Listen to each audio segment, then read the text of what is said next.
বাংলাদেশ বিশ্বকাপ ভাগ্য ফাইনালি নির্ধারিত হয়েছে। বাংলাদেশ বিশ্বকাপ খেলতে যাচ্ছে না।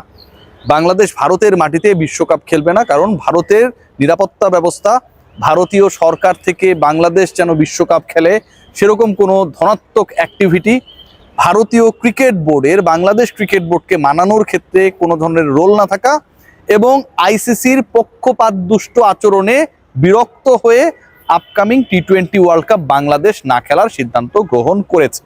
আমি যে কথাগুলো বললাম, আজকে যে ব্রিফিংটা হয়েছে সেই ব্রিফিংয়ের সারমর্ম এটাই, এবং এর মাধ্যমে বাংলাদেশ তাদের ক্রিকেট ইতিহাসে প্রথমবারের মতো, মানে ওয়ার্ল্ড কাপগুলো তো বাংলাদেশ হচ্ছে মোটামুটি টি-20 ফরম্যাটে সবগুলোতেই খেলেছে, এবং 99 ওয়ার্ল্ড কাপের পর থেকে ওয়ানডে ওয়ার্ল্ড কাপ যতগুলো হয়েছে সেগুলোতেও বাংলাদেশের প্রতিনিধিত্ব ছিল। বাংলাদেশ প্রথমবারের মতো ওয়ার্ল্ড কাপে কোয়ালিফাই করার পর এবং 99 সালের পর গত 27 বছরের মধ্যে বাংলাদেশ প্রত্যেকটা ওয়ার্ল্ড কাপ খেলা একটা নেশন, তারা ডিসাইড করলো যে তারা আপকামিং ওয়ার্ল্ড কাপে অংশগ্রহণ করবেন না। প্লেয়ারদের সাথে আজকে মিটিং ছিল। প্রশ্ন ছিল এই মিটিংটা আজকে কেন? ঘটনা ঘটেছিল জানুয়ারি মাসের 4 তারিখে, আজকে 22 জানুয়ারি, এবং এই যে ইন বিটুইন 18 ডেজ, এই 18 দিনে ক্রীড়া উপদেষ্টা, বাংলাদেশ ক্রিকেট বোর্ড বাংলাদেশের কন্ট্রাক্টেড ক্রিকেটারদের সাথে একটা বারের জন্য বিশ্বকাপ ইস্যুতে বসেন নাই। আজকে যখন ওই প্রেস ব্রিফিং চলছিল, বলা হলো, আসিফ নজরুল স্যার বললেন যে বিসিবির সাথে ক্রিকেটারদের যোগাযোগ সবসময় ছিল।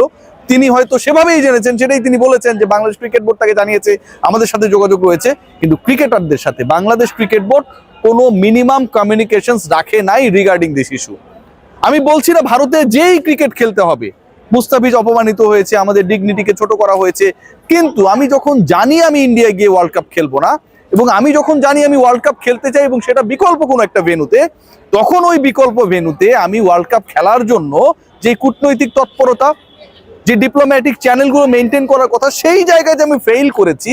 আমি শুধুমাত্র একটা ভোট পেয়েছি, সেটা পাকিস্তানের কাছ থেকে, যেই পাকিস্তান বাংলাদেশের জায়গায় নামিবিয়া, সাইবেরিয়া হলেও আসলে ভোটটা ভারতের বিপক্ষেই দিত। সেই ভোট নিয়ে আজকে আমাকে সন্তুষ্ট থাকতে হয়েছে। বাংলাদেশ ক্রিকেট বোর্ড ডিপ্লোম্যাটিক জায়গায় যে ফেইল করেছে, আজকের এই ঘটনা সেটাকে প্রমাণ করে দেয়, এবং এটার কারণে ভারতের মাটিতে আমরা ওয়ার্ল্ড কাপ খেলবো না। আমিও এই স্ট্যান্ডকে সাপোর্ট করি, কিন্তু এই ফেইলিওরের কারণে শ্রীলঙ্কায় গিয়েও অন্তত আমাদের বিশ্বকাপ খেলার ভাগ্যটা সুপ্রসন্ন হলো না।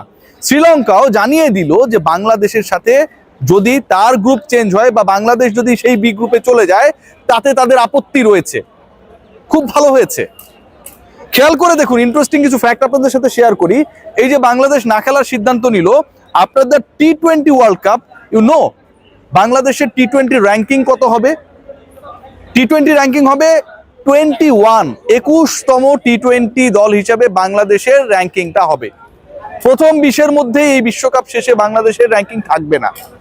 আবারও বলছি, ভারতের মাটিতে আমরা খেলবো না। I support this stand, but একই সাথে এটাও বলছি যে আমি যে ভারতের বিকল্প হিসেবে অন্য দেশে খেলবো, সেই কূটনৈতিক তৎপরতায় আমি ফেইল করেছি। যেই কূটনৈতিক তৎপরতায় পাকিস্তান পাস করেছে। আজকে বলা হচ্ছিল যে আমিনুল ইসলাম বুলবুল তিনিই বলছিলেন যে শ্রীলঙ্কা তো কো হোস্ট না, পাকিস্তানের জন্য শ্রীলঙ্কায় ম্যাচ ভেন্যু করা হয়েছে, তাহলে কেন বাংলাদেশের জন্য করা হলো না? এই বক্তব্যটা এখান থেকে আইসিসির জায়গায় আপনারা কেন জোরালোভাবে দিতে পারলেন না? বাংলাদেশ সরকার, ভারতীয় সরকার, বিসিবি, আইসিসি, বিসিসিআই, এই যে 5টা অর্গান রয়েছে, সেই জায়গায় বাংলাদেশ ক্রিকেট বোর্ড কোন স্ট্রং রোল কেন প্লে করতে পারলো না? এই দায় তো পুরোপুরি ক্রিকেট বোর্ডের। 21তম র্যাঙ্কিং এ চলে যাওয়ার অর্থটা দাঁড়ায় যে বাংলাদেশ ক্রিকেট দল এর পরের যে ওয়ার্ল্ড কাপটা হবে, সেই ওয়ার্ল্ড কাপে খেলার আগে বাংলাদেশকে অনেকগুলো প্রি কোয়ালিফায়ার খেলা লাগবে। পিএনজি মানে পাপুয়া নিউগিনি, ভানুয়াতু, ফিজি, এই টাইপের দলের সাথে বাংলাদেশকে কোয়ালিফায়ার খেলতে হবে। ওসব দেশে গিয়ে কোয়ালিফায়ারের ভেন্যুটা আর আমার দেশে হবে না, ইন্ডিয়া পাকিস্তানেও হবে না, কারণ ভেন্যুটা হবে সেই সব দেশে যারা আসলে কোয়ালিফায়ার খেলবে। এরকম টাইপের দেশে কোয়ালিফায়ারের ভেন্যু হবে। ওই সমস্ত দেশে বাংলাদেশ যখন 97 আইসিসি ট্রফি জিতলো, সেই সময়টায় বাংলাদেশ মালয়েশিয়ার কিলাত ক্লাব মাঠে গিয়ে খেলেছিল না আইসিসি ট্রফি। ঠিক ওরকম ভাবে বাংলাদেশকে কোয়ালিফায়ার খেলতে হবে এরপরে 2028-এর টি-20 ওয়ার্ল্ড কাপে কোয়ালিফাই করার জন্য। আপনার র্যাঙ্কিং এখন 21 after this world cup. Bangladesh cricket board সরকারের উপর দায় চাপায়, আইসিসির উপর দায় চাপায়, বিসিসিআই এর উপর দায় চাপায়, কিন্তু নিজেরা যেই দায়টা নেয়ার কথা সেই দায়ের জায়গায় তারা প্রপার কোনো রোল প্লে করে না, করতে ব্যর্থ। আমার কাছে মনে হয় যে ঘটনা ঘটেছে, যেভাবে ঘটেছে, এবং এই ঘটনার রেসপন্সে বাংলাদেশ ক্রিকেট বোর্ড যেভাবে ফেইল করেছে, এটা আমাদের সবাইকে অ্যাড্রেস করতে হবে। ক্রিকেট কূটনীতিতে আমরা পাস করতে পারি নাই। পাকিস্তান বাংলাদেশ না খেললে তারাও নিজেদের উইথড্র করে নেবে, খেলবে না, এরকম কোনো ফর্মাল ডিসিশন এখন পর্যন্ত আমরা পাই নাই। আইসিসির মিটিং এ আমরা একটার বেশি ভোট অ্যারেঞ্জ করতে পারি নাই। আজকের এই ঘোষণা যখন দেয়া হচ্ছিল তখন বলা হচ্ছে বিসিসিআই, ভারতীয় সরকার বাংলাদেশ ক্রিকেট বোর্ডের সাথে প্রপার মেইনটেইন করে নাই, কোনো ধনাত্মক আমরা প্রতিক্রিয়া পাই নাই, পজিটিভ রেসপন্স আমরা পাই নাই। কেন পাই নাই? এই ব্যর্থতার জায়গাটা আসলে কার? বাংলাদেশ ক্রিকেট বোর্ড, এই যে ভারতীয় ক্রিকেট বোর্ডের কথা বলা হচ্ছে, দেখুন আমি কিছু ইন্টারেস্টিং ফ্যাক্ট আপনাদের সাথে শেয়ার করি, আমাকে আপনারা অনেকেই গালি দিতে পারেন। সেখানটায় দেখবেন এই মুহূর্তে বাংলাদেশ ক্রিকেট বোর্ডে টিম অ্যানালিস্ট হিসেবে, ন্যাশনাল টিম অ্যানালিস্ট হিসেবে যিনি কাজ করছেন অক্ষয় হিরেমাত, তিনি তো একজন ইন্ডিয়ান। আপনাদের যদি এত যাত্রাভিমান কাজ করে, মুস্তাফিজের সাথে যা করা হয়েছে পুরো জাতি এটাতে একমত, তাহলে এই অক্ষয় হিরেমাতকে আমি ডলার দিয়ে বাংলাদেশ ক্রিকেট বোর্ডের এক্সিস্টিং ইনফরমেশন অ্যানালিস্ট কিংবা মানে কি বলবো টিম অ্যানালিস্টের দায়িত্বে কেন রাখবো?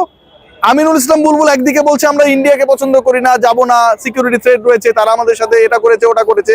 আবার আপনি অক্ষয় হিরেমাতের মতো একজনকে জাতীয় দলের অ্যানালিস্ট হিসেবে দায়িত্বে রেখেছেন, কারি টাকা নিয়ে চলে যাচ্ছে। আমি তো মিথ্যা বলছি না ভাই, এটা তো ডাবল স্ট্যান্ডার্ড, বাংলাদেশ ক্রিকেট বোর্ডের ডাবল স্ট্যান্ডার্ড। আপনারা ফেইলিওর, আপনারা খেলতেও যেতে পারেন নাই, অন্য বিকল্প ভেন্যু অ্যারেঞ্জ করতে পারেন নাই, আবার ইন্ডিয়ান অ্যানালিস্টকে আপনার জাতীয় দলের দায়িত্ব রেখে দিয়েছেন। ইন্ডিয়ানরা, ভারতীয় ক্রিকেট বোর্ড, আইসিসি যদি বাংলাদেশ ন্যাশনাল টিমের ভালো না চায়, তাহলে ওই দেশের অ্যানালিস্ট অক্ষয় হিরেমাত বাংলাদেশ দলের কি ভালো চাইবে?